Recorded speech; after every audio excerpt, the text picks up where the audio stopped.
Donc, l'article de la semaine dernière, c'était celui-là, le management bienveillant au temps du Covid. Donc, c'est un sujet qui me tient très, très à cœur, le management bienveillant. Pour celles et ceux qui ne savent pas, le management bienveillant, c'est un concept que j'ai sorti dans ce livre, Mon boss est nul, mais je le soigne, il y a quelques années. Et quand ce livre est sorti et quand j'ai commencé à parler de management bienveillant, il y avait plein de gens qui rigolaient un peu. Puis il y a des gens ensuite qui ont dit ah mais c'est une mode, c'est ringard, ou alors c'est saoulant parce que c'est une mode.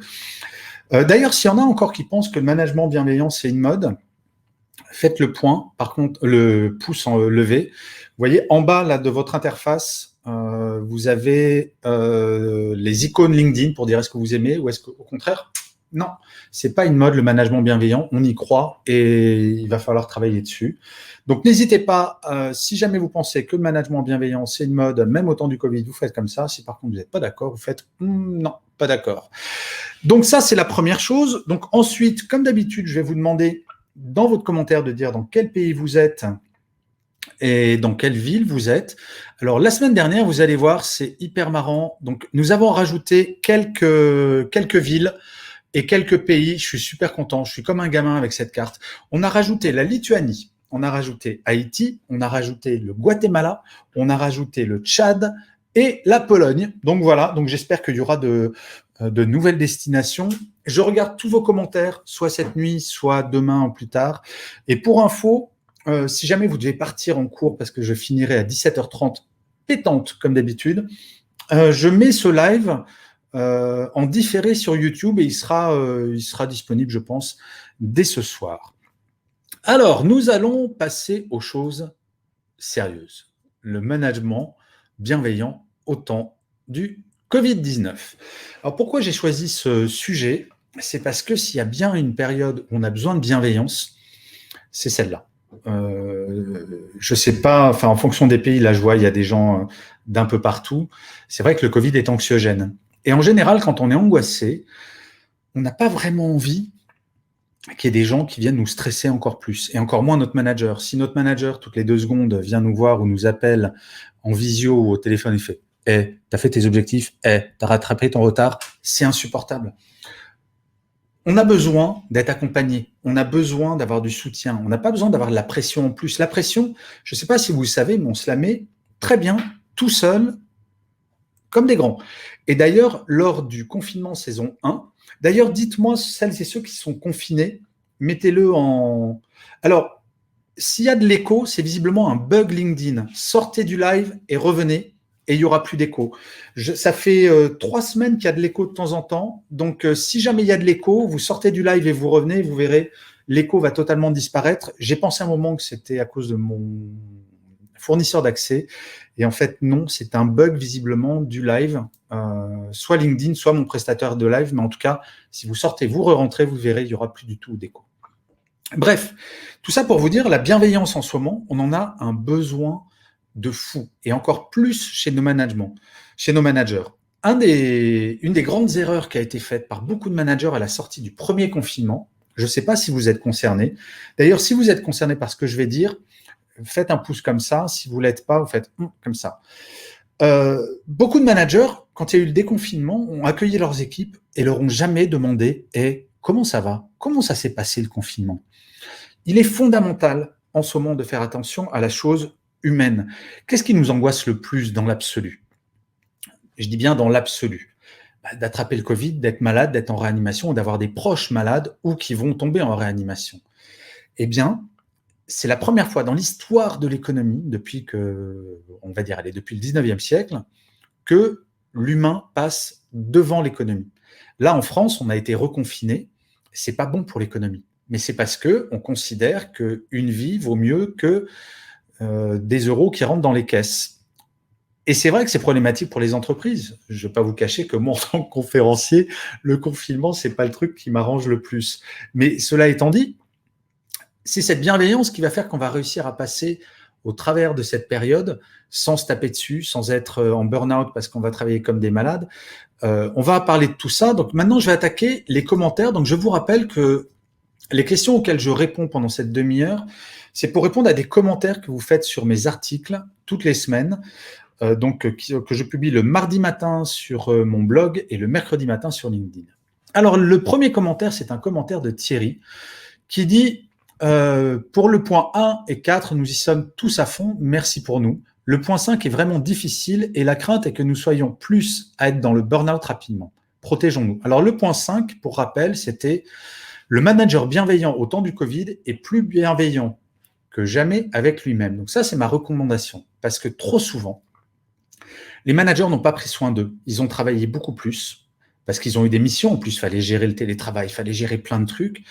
Et j'ai vu beaucoup de managers épuisés. Alors, si jamais vous êtes manager et qu'à la fin du confinement numéro 1, vous étiez crevé, que ce soit physiquement ou nerveusement, applaudissez avec les icônes LinkedIn. Si jamais ça allait bien, vous faites comme ça. Ou si votre manager, il vous semblait fatigué. Donc oui, c'est difficile de prendre soin de soi. Et pourtant, par exemple, vous pourriez écouter mon Happy Work de ce matin où je donnais des conseils pour gagner du temps. Et quand on gagne du temps, c'est pas pour plus travailler, c'est pour prendre soin de soi. Et je vais vous donner un seul exemple que vous devez appliquer dès demain pour prendre soin de vous. Que vous soyez manager ou manager, peu importe. Quand on est confiné, on est d'accord, on n'a plus de temps de transport. C'est un peu le principe. Eh bien, ce temps de transport-là, au lieu de le transformer en temps de travail, prenez ce temps et faites quelque chose pour vous, ce que vous voulez. Du sport, de la méditation, de la lecture, quelque chose qui va vous détendre. Et vous utilisez vraiment ce temps. En moyenne, c'est 50 minutes, le temps de transport pour aller sur son lieu de travail. Eh bien, vous avez 50 minutes par jour pour vous faire de la calinothérapie. On est dans une période où la calinothérapie, il ne faut pas la négliger. Le deuxième commentaire, alors c'est un commentaire venant d'une personne qui a un très chouette prénom, mais en version féminine, c'est Gaëlle. J'adore ce prénom, je ne sais pas pourquoi, c'est totalement objectif. Qui dit « Dommage qu'il ait fallu attendre l'arrivée d'une pandémie mondiale pour se rendre compte de l'importance des liens entre managers et collaborateurs. Il ne faudrait pas reprendre les mauvaises habitudes à la fin du confinement. » Il y a deux parties dans ce commentaire. Dommage qu'il ait fallu attendre la pandémie. Ouais, c'est vrai. Mais j'ai envie de vous dire, cher Gaël, il n'est jamais trop tard pour bien faire. Et en fait, cette pandémie, on s'aperçoit, je parle avec beaucoup de DRH ou de dirigeants qui me disent, mais c'est fou, parce qu'on découvre rien, en fait, avec cette pandémie. Vraiment rien. Par contre, c'est un accélérateur de tendance incroyable. Je vous assure, je parle de management bienveillant depuis des années maintenant, et je voyais le mouvement arriver petit à petit, trop lentement à mon goût, parce que moi, je voulais que tout le monde ait des managers bienveillants. Mais cela étant dit, là, il y a un accélérateur avec la pandémie parce que les entreprises n'ont pas le choix. Imaginez des salariés qui sont hyper angoissés par la pandémie, qui sont en management à distance, enfin managés à distance, et ils ont un manager qui n'est pas bienveillant et qui passe sa vie à leur hurler dessus. En termes de motivation, ça va chuter de façon terrible. L'un des premiers problèmes à la sortie du premier confinement, c'était la chute drastique de la motivation. Il y avait plus de 70% des salariés qui se déclaraient peu ou pas motivés. Vous imaginez ? Plus de 70%. Et donc là, tout l'enjeu de ce confinement saison 2, alors je sais que toutes les personnes ne sont pas confinées, puisqu'il y a des gens d'un peu partout dans le monde, mais pour les personnes qui sont confinées, se motiver, ce n'est pas forcément le truc le plus simple, et il va falloir être très attentif de la part des managers, d'où l'importance de la bienveillance. La deuxième partie du commentaire de Gaël, c'est qu'il ne faudrait pas reprendre les mauvaises habitudes à la fin du confinement. Alors là, je vais vous rassurer, parce qu'en fait, on ne reviendra pas en arrière pour une bonne et simple raison. Imaginez, à la sortie du confinement, on va dire, une fois que la reprise économique sera là, enfin qu'on aura retrouvé nos marques d'un point de vue économique, donc disons 6-9 mois, vous voulez changer de travail et vous avez une proposition entre deux boîtes. Une qui va vous dire, écoutez, chez nous, il y a 2 ou 3 jours de télétravail, comme vous voulez, et puis on a formé tous nos managers, parce que pour nous, le management bienveillant, c'est important, etc., etc. Et une autre entreprise qui va vous dire, écoutez, nous, c'est simple, on est revenu comme avant, il n'y a pas de télétravail, et puis si on vous envoie un mail à 22h le samedi, ça serait quand même mieux si vous y répondez. Vous allez choisir quelle boîte. Et en fait, la période que l'on est en train de vivre actuellement, confiné ou pas confiné, peu importe, c'est un révélateur absolu de ce que doit être le management. Et toutes les entreprises qui pensent pouvoir faire l'économie d'une évolution de leur management ou qui pensent qu'on va être bienveillant pendant la pandémie parce que c'est dur pour tout le monde, mais on va revenir en arrière après, c'est le meilleur moyen pour ne pas pouvoir avoir de talents qui vont vouloir venir dans les entreprises.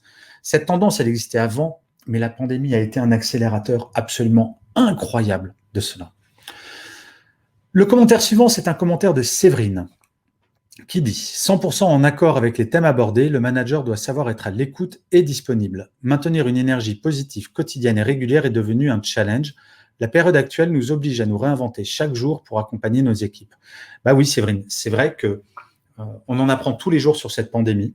Là, par exemple, je ne sais pas si vous avez entendu, on a appris ce matin, je crois, enfin moi en tout cas je l'ai appris ce matin, que début décembre, on allait avoir les résultats d'un vaccin qui, contrairement à l'autre, n'allait pas devoir être à moins 80 degrés, donc il pourrait être distribué dans les pharmacies premier trimestre, et avec un taux de réussite de 94%, donc un truc gigantesque. Donc oui, tout change en permanence, et ce que nous apprend cette pandémie, c'est les certitudes que l'on a le lundi peuvent être fracassées le mardi. Mais c'est ça qui rend, je trouve, enfin, à mes yeux, intéressant le métier de manager, c'est que ça évolue, ça change, et c'est pas toujours la même chose. Ça serait tellement saoulant, honnêtement. Imaginez, vous faites le même métier en permanence, avec les mêmes problèmes, tous les jours, jusqu'à la fin de vos jours. C'est un peu, je sais pas si vous vous rappelez le film avec Bill Murray, Le jour sans fin. Moi, perso, j'ai pas envie de vivre le jour sans fin jusqu'à la fin de mes jours. Donc, ce sont ces surprises qui font partie du charme des managers, et c'est pour ça que je dis souvent, là, on est dans une situation extrême, et les managers n'auront jamais eu une importance aussi grande. C'est jamais arrivé. Et donc, c'est une vraie chance d'une certaine manière. Je sais, c'est paradoxal. Je sais, c'est compliqué à gérer. Mais pour autant, il faut le regarder comme, on va voir qui sont les bons managers, ceux qui doivent encore apprendre. Donc, c'est un vrai révélateur, cette période.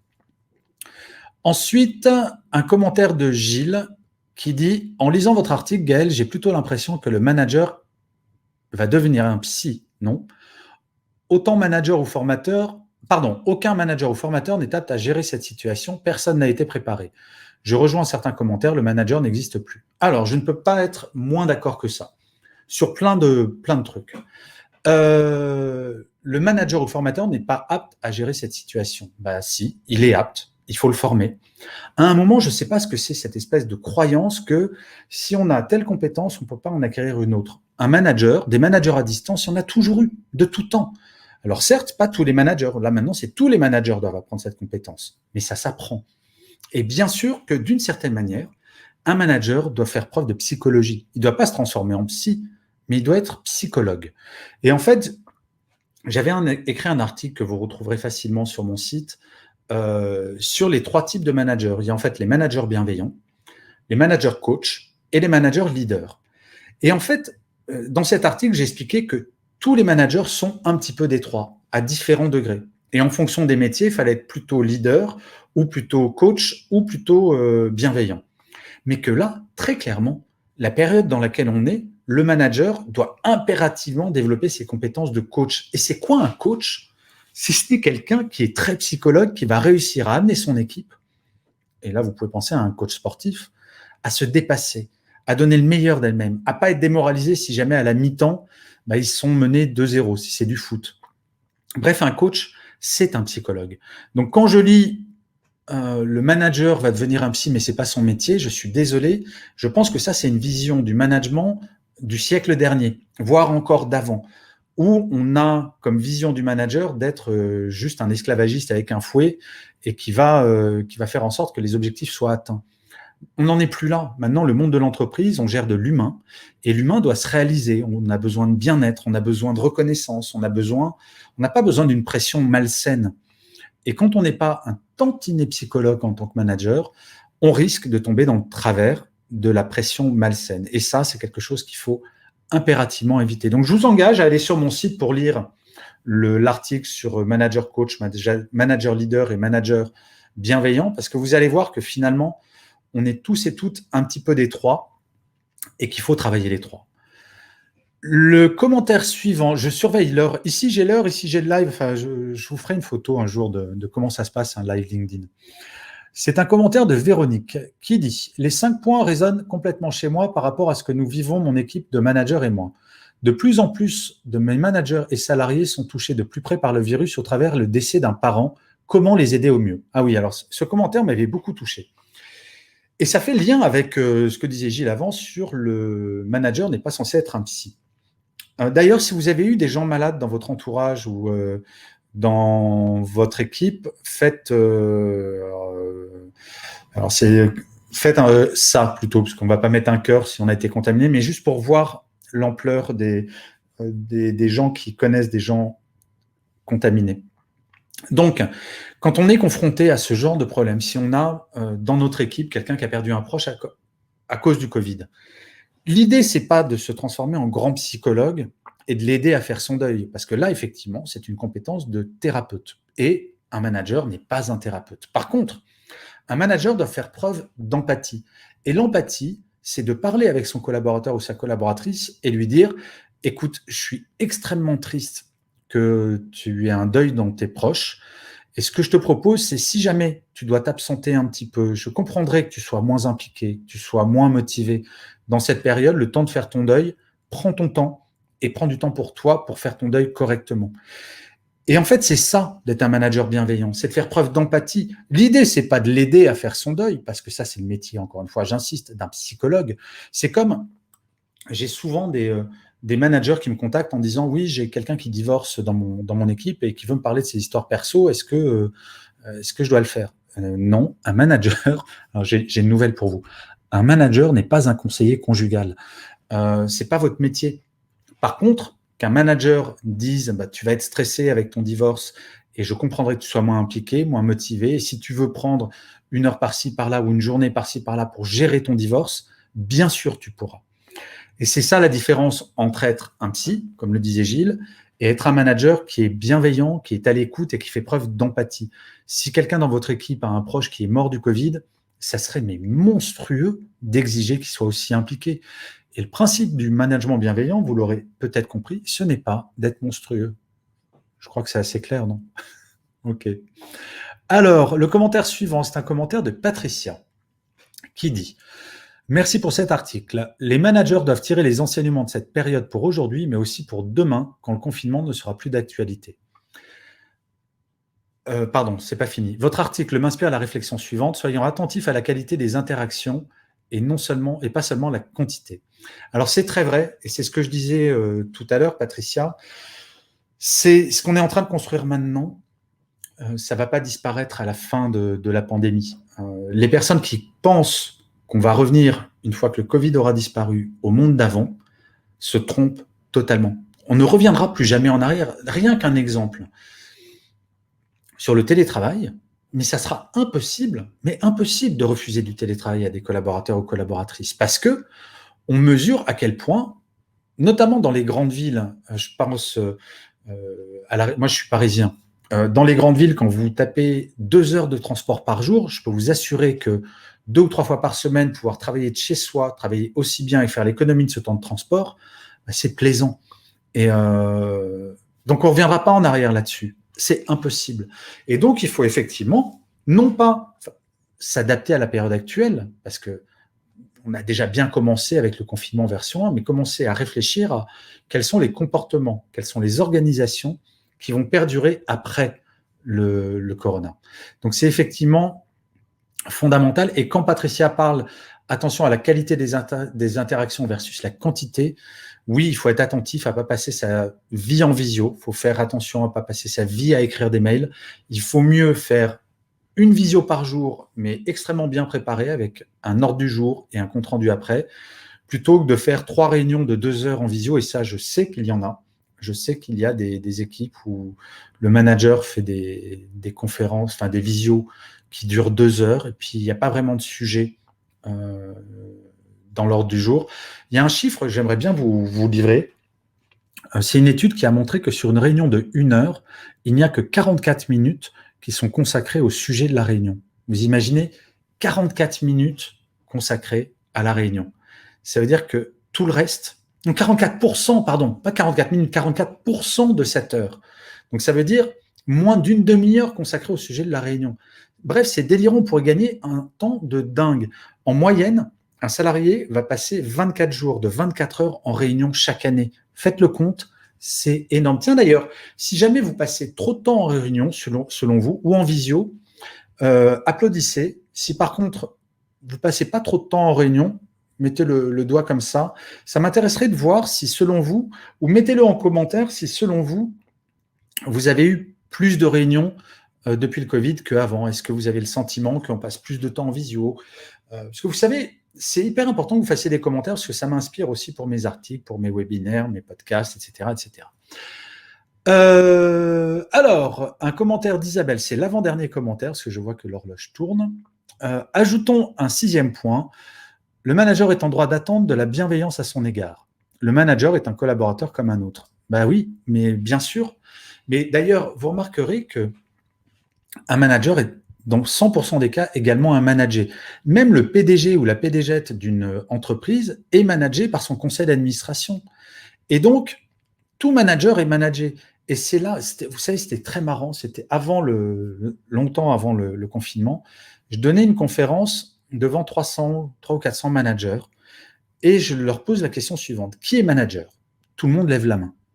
Et ensuite, je joue un peu le naïf quand je pose la question. Je fais, qui est manager? Personne ne lève la main. Et je leur fais, mais vous vous rendez compte que vous définissez comme manager et vous en oubliez vous-même que vous êtes manager? Parce que c'est là où le commentaire d'Isabelle est très intéressant. On est tous manager et managers quand on est manager. Et quand on est manager, on peut manager son manager. Alors je sais, j'ai écrit des conférences sur le sujet, donc vous pouvez aller voir sur mon site, il y a pas mal de contenu, mais le principe de la bienveillance, c'est la réciprocité des intentions. Je m'explique. Si, imaginez, je faisais ce webinaire en étant comme ça, en tirant la gueule, puis en étant mal aimable. Ça ne vous donnerait pas envie de rester, vous seriez vous-même de mauvaise humeur, ou si je parlais mal, si j'étais agressif. Par contre, j'essaie d'être souriant. Et j'espère que de temps en temps, vous décrochez un sourire, parce que c'est la réciprocité des intentions. Ce que je vous envoie, alors je vois qu'au travers d'un petit point bleu, donc c'est plus compliqué, mais j'imagine que parfois vous avez un sourire. Et dans le management, c'est exactement pareil. Et il faut que chaque manager soit attentif à être bienveillant avec ses équipes, que le manager du manager soit bienveillant avec le manager et que les équipes vont renvoyer cette bienveillance vers son manager. Je ne connais pas d'équipe qui puisse être bienveillante avec son manager si le manager est un fou furieux. C'est le principe. On n'a pas envie d'être gentil avec quelqu'un qui ne l'est pas avec nous. C'est humain. Et donc, la réciprocité des intentions, c'est... Et ça, j'y crois profondément. Je suis désolé, je sais que ça fait naïf, mais du haut de mes un peu plus de 50 ans, non pas un peu plus, d'ailleurs j'ai 50 ans pile, plus quelques mois, je vous garantis que ça m'est jamais arrivé que des gens soient méchants avec moi si je suis bienveillant avec eux. Je peux être déçu, on peut trahir la confiance, bien sûr, mais je vous parle du quotidien. Dans une équipe, j'ai toujours été bienveillant avec mes équipes, ça a été rarissime que je sois déçu par quelqu'un qui me fasse des coups en douce, ce genre de choses. Une équipe, c'est comme une tribu, c'est comme une petite famille qu'on recompose d'une certaine manière. Donc, on a rarement de mauvaises surprises. Et le dernier commentaire, alors celui-là, il m'a beaucoup étonné, très honnêtement. C'est celui de Didier qui dit « Je prédis la fin du manager dans son état. Le manager disparaîtra physiquement. Le nombre se réduira par les avancées technologiques avec les algorithmes qui feront évaluer les employés. Les managers bienveillants quitteront ce métier avec dégoût. » Alors, il y a du vrai, honnêtement, Didier, dans ce commentaire, il y a du vrai. Et il y a mais du très, très, très gros faux. Alors, il y a du vrai dans le sens où, effectivement, il y aura de moins en moins de managers parce qu'on va avoir des structures qui vont, ce qu'on s'appelle, se raccourcir. Au lieu d'avoir le PDG et 50 couches de hiérarchie, il va peut-être, au lieu d'en avoir 50, il n'y en aura peut-être que 10. Parce que le process de décision va être plus rapide, parce qu'on va être moins pyramidal, parce qu'on va être moins hiérarchisé. Par contre, prédire la disparition du métier de manager, c'est un petit peu comme si... comment vous dire, on prédisait la fin de l'humanité. Le management et les équipes, c'est de la matière humaine. Et la matière humaine a ce truc très particulier, c'est qu'elle n'est pas prévisible. En fait, l'intelligence artificielle, pour parler d'elle, j'en ai parlé avec une boîte qui s'appelle NeoBrain. Donc, si vous n'avez pas écouté cette interview, elle est sur mon podcast Happy Work. C'était passionnant. Il expliquait que l'intelligence artificielle n'est pas là pour remplacer, elle est là pour accompagner. Et il y a un exemple célèbre, je ne sais pas si vous connaissez l'entreprise qui s'appelle Salesforce, très grosse entreprise internationale, et son PDG, Marc Benioff, a décidé il y a 2 ans maintenant que dans son conseil, dans son comité exécutif, donc de directeurs, ils étaient 12. Ils ont rajouté un 13e homme. une intelligence artificielle. Non pas pour remplacer tel ou tel, mais pour aider à la décision. Parce que l'intelligence artificielle, qu'est-ce que ça fait? Ça prend plein de données, ça analyse et ça essaye de prévoir. Vous pouvez me dire quelle intelligence artificielle aurait pu prévoir ce qui se passe en ce moment? Honnêtement. Quelle intelligence artificielle aurait pu prévoir qu'on serait de nouveau confiné? Quelle intelligence artificielle aurait pu prévoir que cette pandémie serait mondiale au lieu d'être cantonnée, comme avec le SRAS, à l'Asie? On ne peut pas. Et les comportements, justement, parce que c'est humain, on ne peut pas les prévoir. Donc, autant je ne crois pas du tout, mais alors du tout, à la disparition du rôle de manager, du tout. Je ne crois même pas. Ça pourrait être un débat pour un autre webinaire. Je ne crois pas à l'entreprise libérée, du tout. J'y crois pour des petites structures de 10, 20 personnes, mais ça m'a beaucoup fait rire, parce qu'en fait, il n'y a pas un exemple, un seul dans le monde d'entreprise de plus de 200 personnes qui soit libérée. Alors, à un moment, j'avais dit ça, et il y a le patron d'une boîte qui me contacte, fait « Si, nous, on est une entreprise libérée. » Je fais « Ah bon, c'est intéressant. » Et je m'étais renseigné sur la boîte. Il fait « Oui, on n'a plus de manager. » Ok, mais alors, vous avez des team leaders. C'est quoi la différence? En fait, ils avaient juste changé de nom. Ça s'appelait plus des managers, ça s'appelait des team leaders. Ok, on joue un tantinet sur les mots. D'ailleurs, si jamais vous pensez que le métier de manager va disparaître, applaudissez. Si par contre vous êtes un peu plus dubitatif comme moi, vous faites comme ça et je regarderai pendant le replay ça. Mais l'intelligence artificielle, j'ai fait une interview la semaine dernière, allez l'écouter, vous pouvez l'écouter sur YouTube, sur Spotify, sur iTunes, ce que vous voulez. Allez l'écouter parce que ça montre bien comment l'intelligence artificielle peut aider les ressources humaines, ce qui est passionnant, parce que moi j'étais plutôt anti-intelligence artificielle, pour être très honnête, ça c'est mon côté vieux con parfois. Parce que je me disais, mais comment est-ce que l'intelligence artificielle peut aider dans une décision RH? Et en fait, c'est passionnant, notamment sur l'intelligence artificielle, comment elle peut aider à décoder la masse d'informations qu'on va avoir avec les entretiens annuels. Regardez dans un groupe, je ne sais pas, prenons Total ou la SNCF, la BNP, des très très grands groupes, le DRH il ne peut pas aujourd'hui utiliser de façon opérationnelle les entretiens annuels de tout le groupe. C'est trop important. Ben, l'intelligence artificielle permet de faire ça. Bref, allez écouter, c'est vraiment passionnant. Alors, on va arriver vers la fin de ce webinaire, puisqu'il est 29. Il me reste à vous présenter l'article de demain, qui est publié sur mon blog demain matin à 6h30 précise, donc c'est gchatelain.com. Si vous voulez l'avoir sur votre boîte mail dès demain matin, abonnez-vous à la newsletter. Pour vous abonner, c'est super simple. Vous allez sur gchatelain.com, vous cliquez sur n'importe quel article, et vous allez voir, il y a un pop-up qui arrive pour dire est-ce que vous voulez recevoir l'article tous les mardis matins, et il sera publié sur LinkedIn mercredi matin. Comme d'habitude, c'est un dessin de mon ami Julien Laurent qui l'illustre. J'adore les illustrations. Je ne sais pas si vous avez remarqué, maintenant, tous mes articles sont illustrés par le même illustrateur et j'adore ce qu'il fait. Voilà. Ensuite, ça, c'est ma webconférence de demain. Donc là, c'est sur mon autre site web, c'est chatelainberry.fr. C'est maîtriser sa prise de parole en présentiel ou distanciel. Et ça, c'est suite à une de vos suggestions, parce que vous pouvez me suggérer, si vous le souhaitez, des sujets de webconférence. Et quelqu'un m'a dit, mais pourquoi est-ce que vous ne parlez pas de la prise de parole? Et c'est vrai, mon métier consiste à parler. Et j'avais jamais pensé à parler de ce sujet et j'ai beaucoup de choses à dire. Donc, si jamais vous vous demandez comment prendre la parole quand on est en visio, quand on est en présentiel devant un public ou alors en petite réunion, je donnerai des petits trucs et des petites clés qui, si jamais ça vous stresse de parler en public, vous verrez, ça va vous simplifier la vie. Et enfin, voilà les 3 prochaines webconférences. Comment lutter efficacement mercredi, c'est maîtriser sa prise de parole. Dans une semaine, c'est comment lutter efficacement contre le sexisme au quotidien en entreprise. Et pour celle-là, je vous annonce quelque chose que je trouve rigolo. Mesdames, si jamais vous inscrivez pour suivre cette webconférence, vous pouvez m'envoyer un email et je vous renverrai une invitation pour la personne de votre choix. Donc, vous me renvoyez un email avec l'email de la personne que vous voulez inviter et elle sera invitée. Et messieurs, pareil, avec une dame. Donc, on fait dans les deux sens. Et le troisième, c'est comment retrouver de la motivation dans son travail. Donc, ça, c'est dans 2 semaines. Parce que ça m'a semblé important d'essayer d'éviter qu'on vive la même chose qu'avec le premier confinement. Comme je le disais, on a perdu de la motivation après le premier confinement. 70% des salariés se déclaraient motivés ou totalement démotivés après le premier confinement. Et ça, je trouve ça profondément insupportable. Donc, l'idée de cette webconférence, ça sera de vous donner des petits trucs pour vous motiver, pour pas avoir le moral qui baisse. Je ne suis pas magicien. Par contre, j'ai beaucoup de bon sens et j'ai pas mal d'expérience en matière de motivation d'équipe. Donc, j'échangerai avec vous un certain nombre de clés qui vous permettront de passer cette période de façon plus sereine. Alors, pour une fois, je suis en retard de 1 minute, donc j'espère que vous m'en voudrez pas trop. Je vous dis, alors peut-être à mercredi pour la conférence sur la prise de parole, peut-être à lundi prochain. N'hésitez surtout pas à partager ce webinaire. Si vous aimez bien, applaudissez ou envoyez des petits cœurs. Ça me fait toujours plaisir quand je regarde le replay.